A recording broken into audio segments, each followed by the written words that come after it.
Every second of movement you see and beyond is motion capture, ranging from simple in-game motions, walking, turning, all the way to stunts, fights, full-person fights on train roofs, to performance capture, to full facial and body capture at the same time. It's not your call, Aiden. I can do what I want. It is unusual to go in and wear the suit and have these dots on your face, and it's interesting because you're kind of like limited in certain ways, but you're also way more free than when you shoot a movie. I mean, you could kind of do whatever you want. The games we make at Quantic Dream are based in reality. Everything that actually happens in real life has to happen in our game, and the only practical way to get that is to capture the real thing.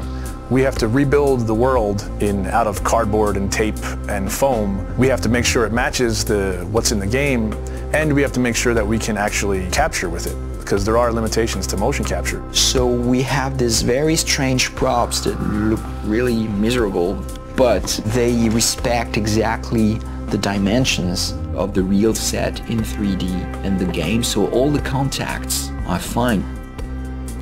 We can't use a car door in motion capture because it's shiny and it's really heavy. We can't see through it, so we have to build the approximate of a car door, but it has to at least have some of the real properties of a car door, because just closing a cardboard doesn't play the same as a real car door.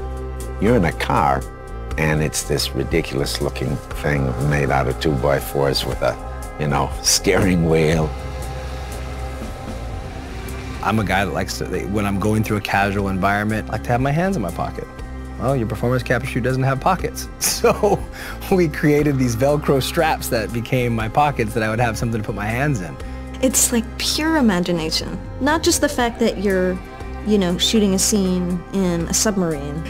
Cool. I was sure you'd love that. Or you're getting briefed about this intense mission that you're about to go on in Somalia. Jamal Sheikh Sharif. Literally, it's like being a 7-year-old with your best friend and you're pretending that the world's gonna end and the bad guys are coming and we have to jump from couch to couch and avoid the lava. I think that's also what makes it challenging, but also really incredible and like raw. Everything becomes kind of bare and essential, but also it's sort of disturbing sometimes. When you're eating in a scene and say we're eating pizza, it's like a little piece of triangle cardboard that, thank God, says pizza on it, or else I would not know what it is. We built the helicopter where there is this very intense dialogue between Jody and Clayton. So everything was on wheels and we were moving the helicopter. Because I trusted you! Performance capture, it's digital acting. The trickiest part of performance capture is the preparation. It's getting people ready to perform. Depending on how many actors you have, it takes a while to put the 90+ markers on the face. They all have to be placed specifically for them to work right on the rig. So you have 88 dots, these beads all over your face. Not only that, but you got all these hard ball-like Velcro things all over your body as well.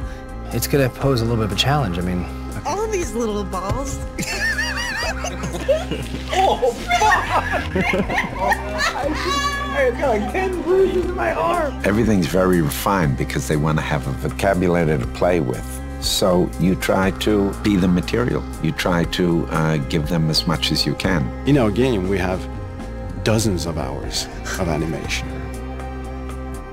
Capturing everything demanded an enormous amount of focus of the team to shoot almost every day during 1 year. And then, of course, treating all this data, bringing it to the character in the game. Jody, where are you? Turn back. The game itself really requires emotion and subtlety, and I think there's no other way to capture all that than the way we're doing it. They rely on each other. We couldn't get this performance without performance capture, and it wouldn't be worth getting unless it was from these people. It's a really great mix of technology and talent.